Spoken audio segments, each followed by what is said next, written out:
two, three questions. See, everyone now has learned the art of asking more than one question. If you allow, sir. We start with first and Yes. we'll see. So first question is this, that the Khuddams who are on duty during Jummah sermon, and they also listen the sermon, and after the namaz is finished, they pray, they offer their prayers. Yes. How much should they offer? Because they have listened the sermon as well. 4 rakat for Zuhr, Yes. not that of Jummah. Yes. So, another question. Yes.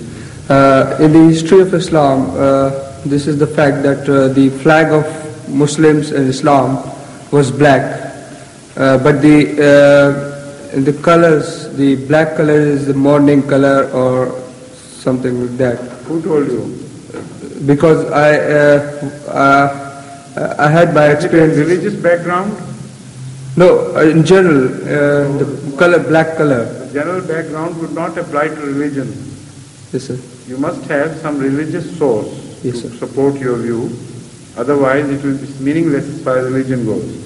The significance of all these things in religious affairs are much deeper than just the superstitious views of the people. Moreover, this changes from place to place. When we visited Norway in 1982, I was wearing a white dress totally. My achkan and my shalwar and kameez and so everything was white, and also my turban. So some people who were visiting there from some Eastern European countries, they came and started commiserating with me, sympathizing with me for some death in my family. I said, what? Which death? They said, you are wearing the white dress. That indicates mourning.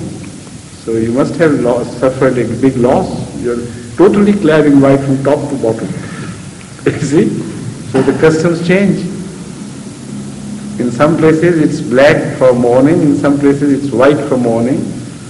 So you should have asked the significance of the black color. Yes. In fact, both black and white are employed in Islam to indicate things. Both have something in common. Do you know what that is?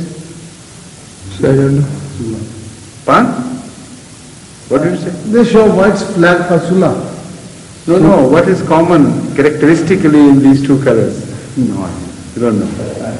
Anybody can offer a guess? Day and night? Yes, please, just a moment. Light has come, that is the white, and the black is on the back, that is So why should black be chosen as Islamic color then? the white and black. White and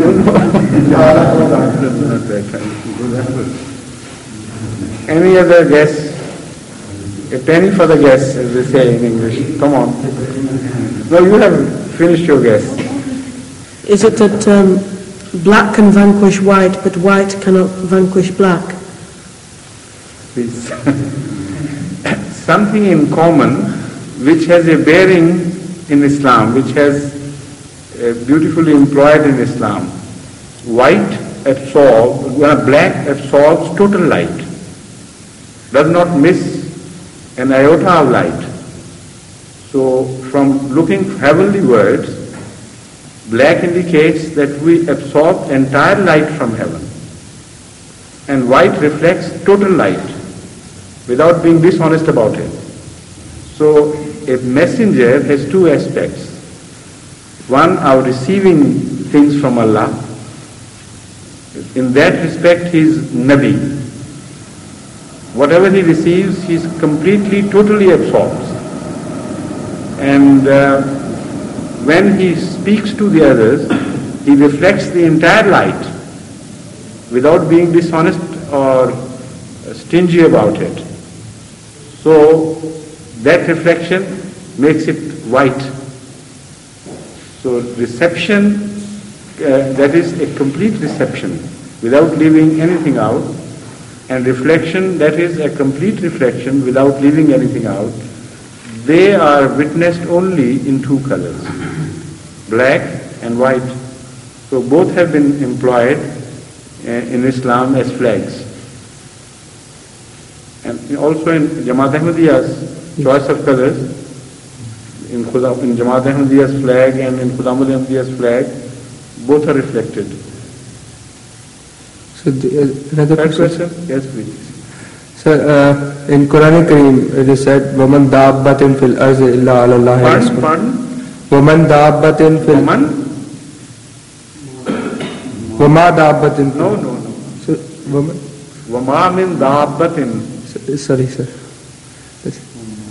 I told you, unless you have to say something offhand, then naturally you cannot prepare. Yes, sir. But when you have a prepared question, it's always better to be very safe with the recitation of the Holy Quran. Yes. So whenever you are prepared, you must bring it in writing. The mistake can be forgiven and understood if you are saying it offhand during the course of your, discourse anywhere. But there too, one has to be cautious. One has to say that I think this is, but I'm not certain. Yes. But when asking questions, you should be very careful about recitation of the Holy Quran, please. Thank you. No question unless you first rectify this mistake.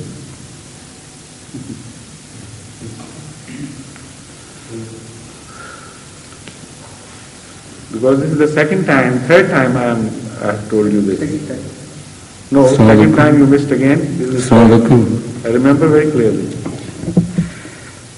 My question is that is it true that the followers of the other religion, like Christians, or Jews, or Buddhists, can go into heaven? If it is true, Can go into hell? can go into heaven. Can go into heaven, I'm sorry. Yes.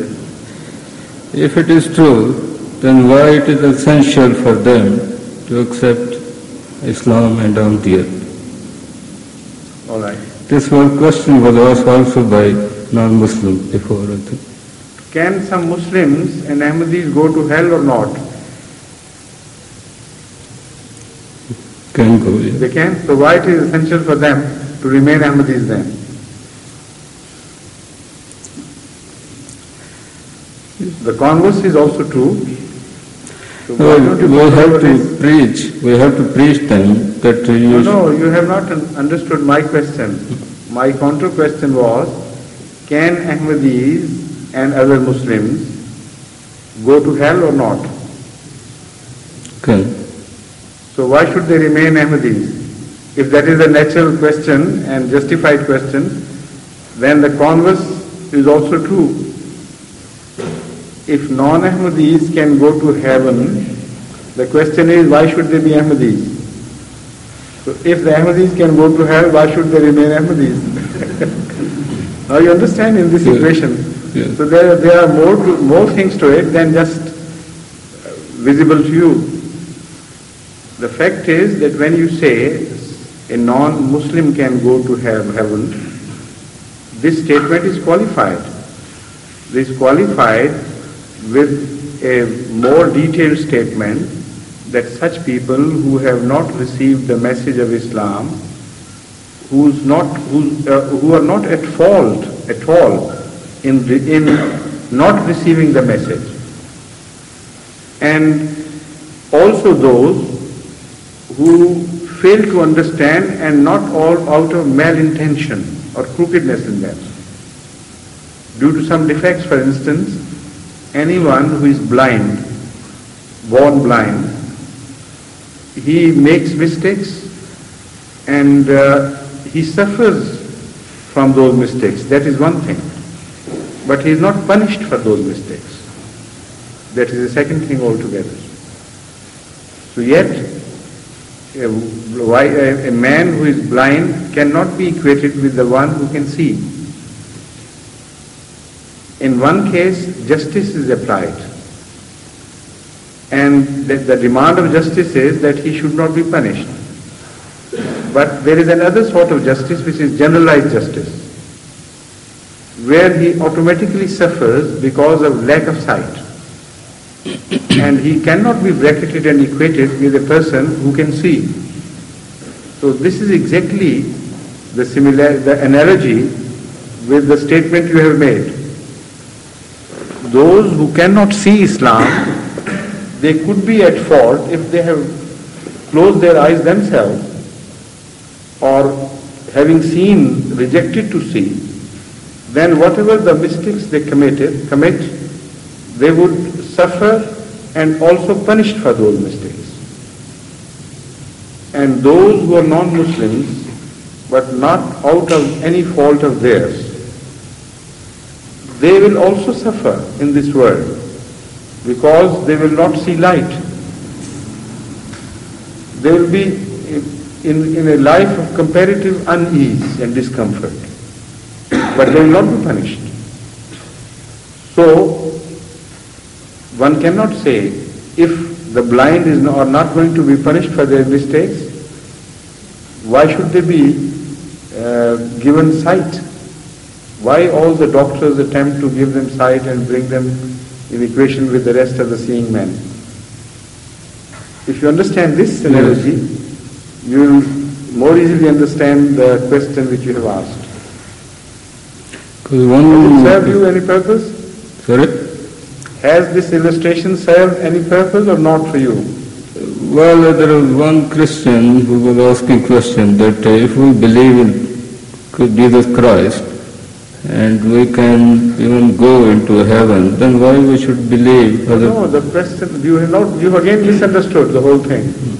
The fact is, I declare that if light is available and somebody rejects light, who says he will go to heaven?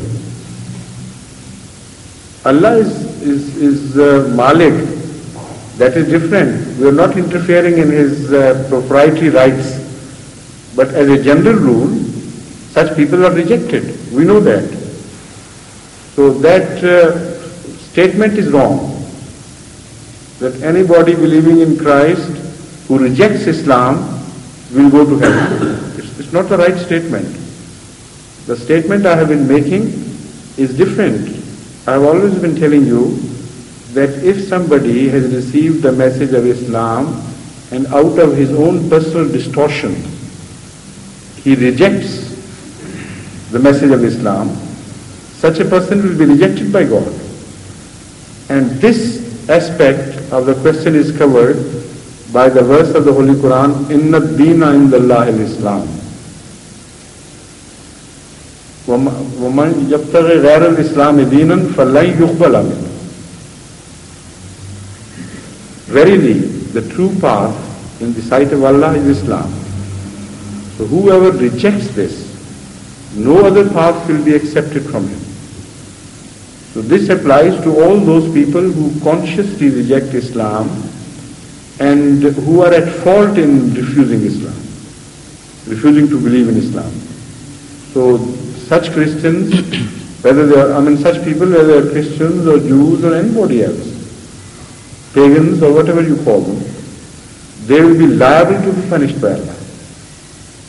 But there are those who do not receive the message, who are not at fault. About them I have tried to explain things to you through an illustration. Okay. Can I ask any other question? Yes, please. Now the example of asking 2-3 questions is set. No, very small question. Allah says in the Holy Quran, وَلَمَنْ خَافَ مَقَامَ رَبِّهِ جَنَّتَانِ فَبِأَيِّ آلَاءِ رَبِّكُمَا تُكَذِّبَانِ. And later on he said, وَمِنْ دُونِهِمَا جَنَّتَانِ فَبِأَيِّ آلَاءِ رَبِّكُمَا تُكَذِّبَانِ.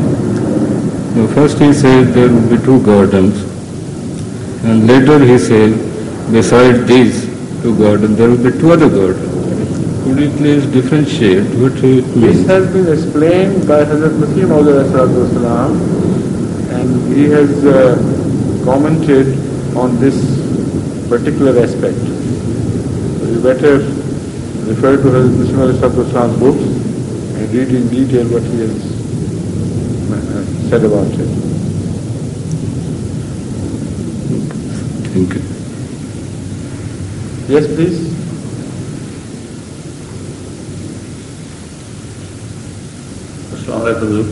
First of all your health report.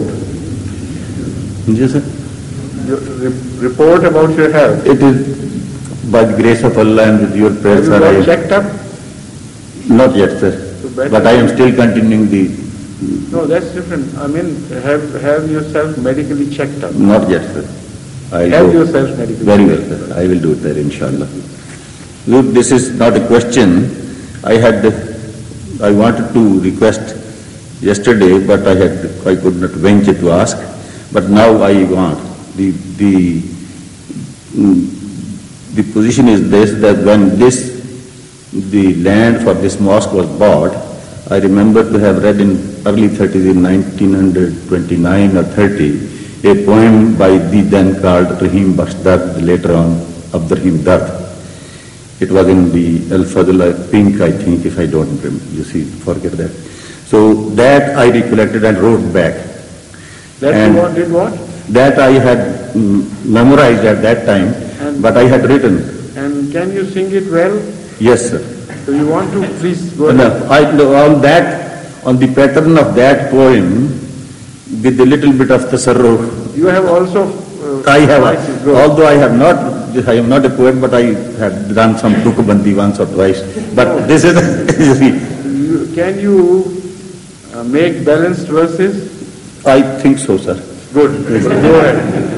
So this is on that pattern. While we had bought this land, from that very day I have been jotting down one or two. It's wonderful. Why did you tell us there? Because that was the right occasion for this poem to be recited. It was the right occasion, sir. I just once did, but thereafter I could not. So the Maulana in the heading of that Maulana Abdurrahim Dard's poem was, you see, हमारी दुआ का असर देख लेना. It was right. You see. But I have started with the verse, you see, उनकी दुआ का, here I will call it, इनकी दुआ का असर देख लेना, उनकी दुआ का असर देख. Missed the rhythm. Yes. No, the mayor is now destroyed. Instead of hamari, when you say in, उनकी दुआ का असर देख. Still, the mayor is disturbed. Okay. The hamari, I don't want to call it hamari. Difference, huh? That's okay. Bharat, I would like to call it. उनकी दुआ का असर देख लेना, फजले खुदा सर बसर देख लेना, मुबारक व ताहिर तुझको ये मरकज, करेगा तू आलम को सर देख लेना. You are not singing it, are you? मेरा गला खराब हुआ. We don't mind if you make our कान खराब. उनकी दुआ का सर देख लेना, फजले खुदा सर बसर देख लेना, मुबारक को ताहिर तुझको ये मरकज, करेगा तू आलम को सर देख लेना. सुनेगा खबर हास दे बदगहर जब, फिरेगा वो थामे जिगर देख लेना. चढ़ा दिया सूरज मगरब में आकर, मशरक में होती सहर देख लेना. बना देंगे मरकज दुनिया जहां में, बना दिए मरकज दुनिया जहां में, बना देंगे अल्लाह के घर देख लेना. Some more? But send it to me, I will correct it. I will send it. बहुत थोड़ी मुरम्मत चाहिए, ज्यादा नहीं.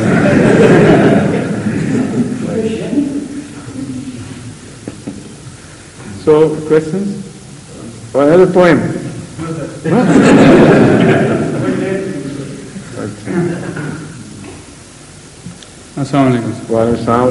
As yet I didn't catch the infection of asking more than one question, sir. You did? Not yet. It's a simple question that in your latest Urdu poem you have composed, sir, in the first few verses you have used some Hindi words very extensively. Correct. Which are very manmohat I must say. Yes. Any significance in there, sir? The same as you have said. The Hindi words are very manmohan. So the subject tallied with those words. So I intentionally use Hindi words. Please. अस्सलाम वालेकुम। Welcome. हज़रत तौबा का ताल्लुक दिल से है, लेकिन अगर इंसान तौबा करता है, फिर करता है, फिर गुनाह होता है, फिर करता है, फिर, तो क्या वो बार बार तौबा करने से अपने किसी दर्जे को तो नहीं कम करता है, या अपने माल में, या तौबा से वो वापस अपनी पहली सी हालत में आ जाता है? This is a question which is very difficult to answer, because all the various factors concerning each person who indulges in such things are variable factors. And only Allah knows how to reward or punish such people, because the intensity of tawbah and the situation which is responsible for the break of such a tawbah, they are all so many factors. I mean, within them there are so many shades. It's impossible for an outside observer to judge and declare what's going to happen to such a person. But generally speaking, repeated error is a dangerous game. This is a general view. Particularly if you observe a repeated error in human beings, that ultimately turns into cancer. For instance, Dr. Mujib perhaps would bear me out that some ulcers which are not attended to earlier, some tumors which are not cared for in time, gradually, by the repetition of irritation, they tend to become malignant. So this is why they are removed in time or cured in time. Otherwise, undetected sources of irritation generally tend to end up into cancer. According to the Holy Quran, the situations prevailing outside human beings are similar to the situation within human beings. Situation within human beings, which are physical phenomena, are similar to the situations which are spiritually happening to mankind. And all three are related, in fact. So from this we can safely infer that however strong the tawbah may be, it is always better to be on the safe side. Moreover, we don't know whether a tawbah really deleted all the effects or not. If some effects were not deleted and there was a mounting inward crime, that would lead to a different situation. Even if you look at it otherwise, repeated mistakes and repeated tawbah, in some ways, I don't know, but in some ways I can visualize would be all right for somebody, good for somebody. Allah knows the weaknesses of every individual, and this is why He has not declared His judgment on those people who have mixed affairs. For instance, the Holy Quran says that some of the people would be adjudged as good, some would be adjudged as bad, and there will be some khalatu amalan salihun wa sayya. What are the exact words? Wa akhara sayya. Who said it? आपको याद है आयत पूरी? khalatu, yes, ये निकाल लीजिए.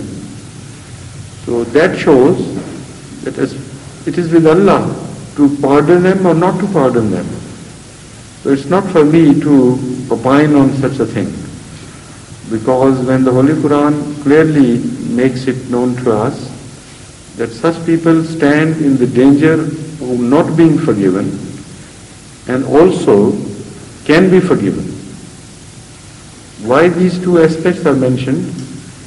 Because the factors are variable and we don't know. Right? Please. Another question? Yes. Yes. Hazur urdu mein karunga. Yes. Hazur, इंसान रूहानी हालत में अगर एक दफ़ा किसी लज्जत को पाता है नमाज में या कैसे भी, तो फिर वो चाहता है कि वो उस लज्जत को पकड़े रखे या वो लज्जत, वो मज़ा उसको मिलता रहे बार बार। लेकिन क्या वजह है कि वो बहुत ज़्यादा वक्त तक उस मज़े में नहीं रह सकता है, फिर नमाजों को छोड़ता है या थोड़ा बहुत बुराई की तरफ जाता है? Again, this is a generalization. You want me to give my verdict on a particular event in general terms. This is not possible. Every particular event is different from other, and generalization cannot be made. But if you forget the individual idiosyncrasies and talk just in generalities, again I should like to draw your attention to the general phenomena of nature, that always things are variable and changing. Even in the physical being that we have, you like sugar, for instance. Some people have sweet tooth, like Imran has, haven't you? Yes, you told me this morning, didn't you? Yes. So, but if they go on eating sugar, the intensity of pleasure would go on decreasing until a break-even time would reach where they would say, all right, I can have it and not have it, And then when they overdo it, like sometimes Imran does, then you feel loathsome, about sugar, and sometimes you feel nauseated and even vomit. So these things happen because, not that sugar is bad, because the capabilities to absorb sugar differ from person to person. The threshold of everybody is different. So after a while, you stop eating sugar for a while and then again it comes back. So this is true with every pleasure. Pleasure has a mounting demand when you are missing it for a while. And it is highly intensified to begin with. But the moment you indulge in it, it begins to lose interest in you until you think that you never desired it. And that is also a time of tawbah for many sinners. They think it is tawbah. And they think they are re-indulging in the sin while it is not tawbah. It is like the tawbah of a man who has eaten too much sugar and does not want to eat it anymore. So that state of affair where one criminal finds himself after a crime has satiated his requirement, that is mistaken as tawbah. It is not tawbah. It is like the tawbah of a poet, as Ghalib says, रात थी जमजम पे मैं और सुबह दम धोए धब्बे जामे ihram के. That all night we kept drinking by the side of Ab Zamzam, the fountain of Zamzam. And in the morning we wash the spots and stains caused by the wine. That is a sort of tawbah. And again, a poetic tawbah is described that Jame mein tawbah shikan, tawbah meri jam shikan, samne dher hain toote hue paimanon ke. That Jame mein tawbah shikan, a cup of wine, breaks my tawbah, knows how to break it. And my tawbah knows how to break the cups of wine. So before me there is a heap of broken cups of wine. So this is all a misnomer for Tawbah. It is a natural phenomenon. Once you are satiated with something, you lose desire. And at that instant when you commit Tawbah, it is not reliable Tawbah at all. It is the next morning or next night that would decide whether you actually committed the Tawbah or not, exercised the Tawbah or not. So that sort of Tawbah is also described in a joke. लेकिन हुजूर अगर कोई इंसान No, but won't you like to hear that joke about Tawbah? Of someone who had bought too many, I have already told perhaps, bought too many watermelons. Haven't I? No. Yes. No, I have told. No? Half of people say yes and half of people say no. So that reminds me of another situation, very interesting, which is applicable to this. Once somebody gathered around him quite a mob, quite a crowd, and asked them, have I told you before what I'm going to tell you, or do you know it or not? So everybody said no. He said, well, when you don't know anything, why should I tell you? So next day again, he got the crowd round him and repeated the same question. Everybody said, yes, we know. He said, there's no use of telling you. So the third day again, he called them. He said, now this evening I'm going to tell you something. Everybody, curiosity has been aroused, the whole town got round. So they had decided, they were very clever people. They decided half of them said no and half of them said yes. He said, all right, now it's very easy. Those who know, they should tell those who do not know. So you have led me into this situation. Half of you know and half of you do not know. So who would tell? Imran, would you tell? Come on, yes. Imran has heard this and he's going to repeat it. Or who is a better narrator of jokes than you, brother? Khalid? Okay, Khalid, come on. Khalid, come on, take. Fun? You remember, don't you? You raised your hand when I said this. Come on.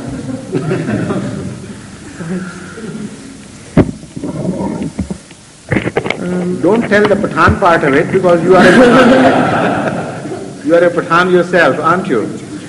Well, I won't say the Punjabi part of it either. There was no Punjabi part at all. There was You must have heard a wrong joke then. Come on, yes. One day it was very, very hot weather, and a man went out to buy some... Who was out? A man. Yes. He went out to buy some watermelons, because they have a lot of water in them. And as he was walking... No, it's not like that. Someone who was on a journey was feeling very hungry and thirsty, so he decided to buy watermelons because they would serve both the purposes. But he overestimated the extent of his hunger and thirst. So instead of buying 10 seers, for instance, he bought a full mound, that is 40 kilos, and went out of the town, traveling towards next town, and in a cool, shady place he decided to sit and eat. So after now you can start from there.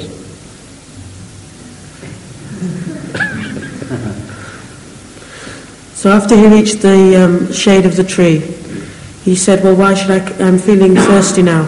So he ate some of the watermelons. As many as he could. Yes. But then there was still a lot left. Yes. And so he said, well, I'll leave them all here. And so he left them all there and carried on walking. Then after another few... No. He threw some filth over them. He called them bad names and said they were just a load, useless burden, and they tired me out unnecessarily. I required only a few. So on the rest he threw some filth. So to hell with you, and he departed.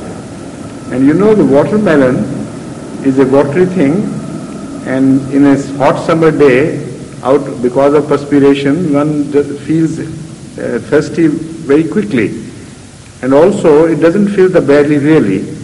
For a while one feels it is filled, but immediately it gets emptied.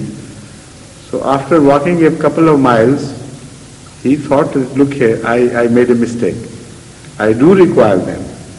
So he turned back and tried to find out which one were clean and which were had the filth on.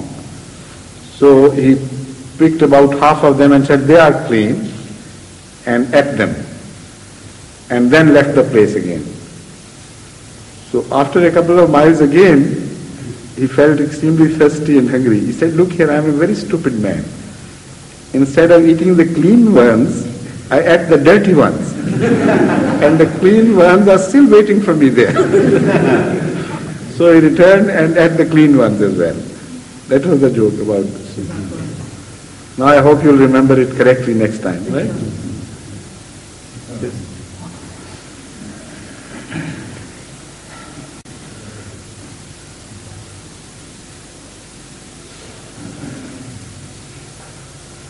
So that is the question of satiation, no tawbah. You understand? That is why you reminded me of this. Huh? So tawbah की है? यहाँ के पढ़े ना, यहाँ आके पढ़े.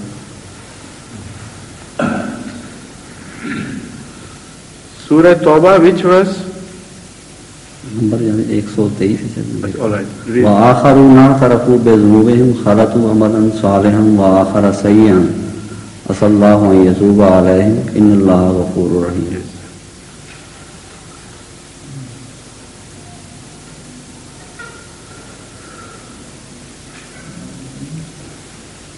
In the meantime, you can ask your question. Yes, please.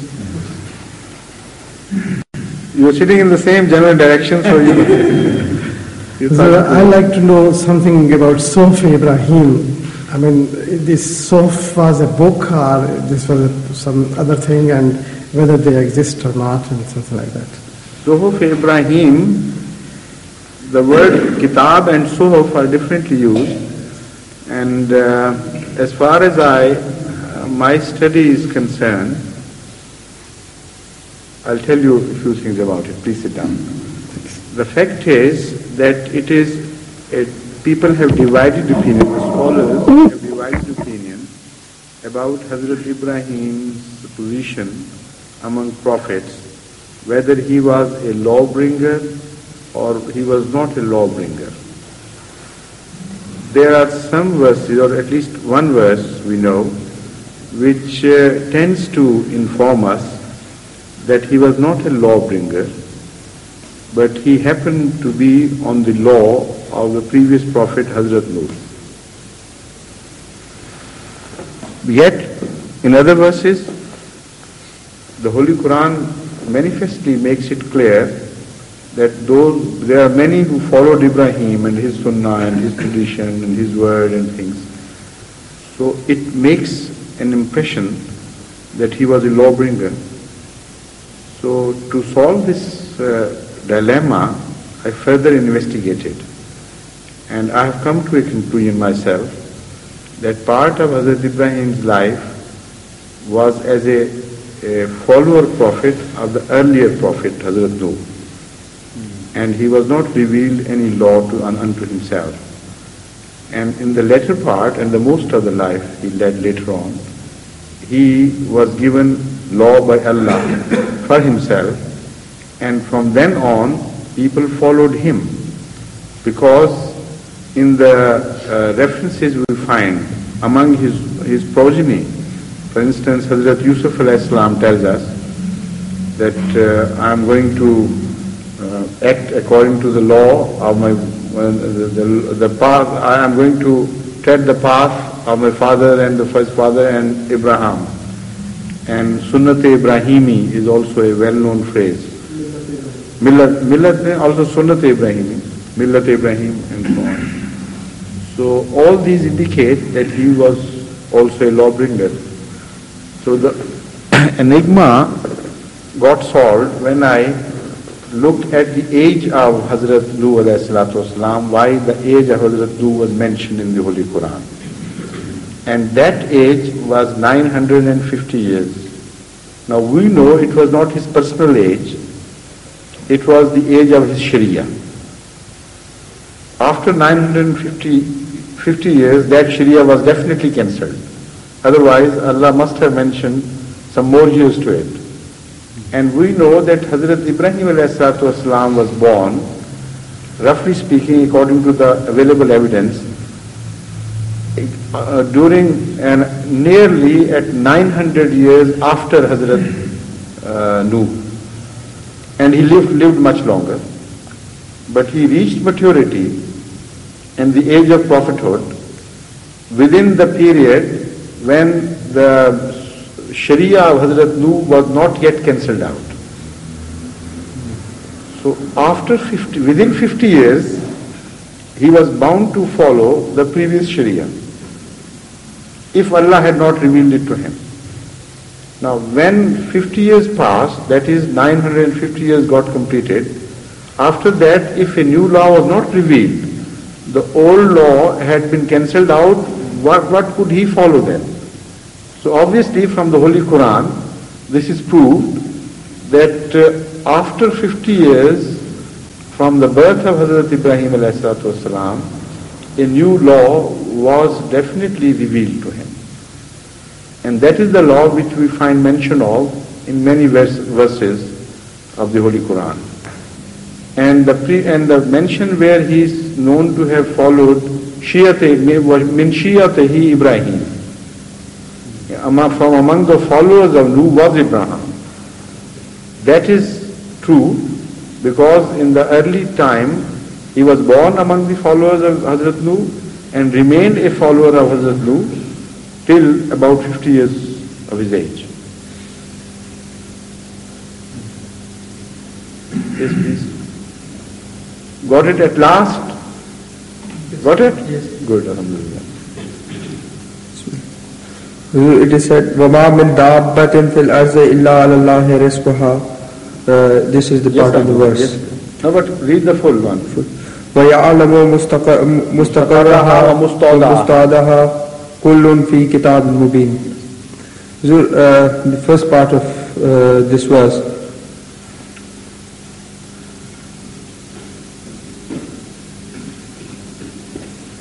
as I understood by the word rizquha, food, and for the people is the responsibility of God by the first part of this verse. But we see that the people die of hunger without they couldn't get food for their life and they died. Would you please explain this in respect of this? The fact is that this is a general law that each animal and each species is provided with means of livelihood. It is not applicable to every individual.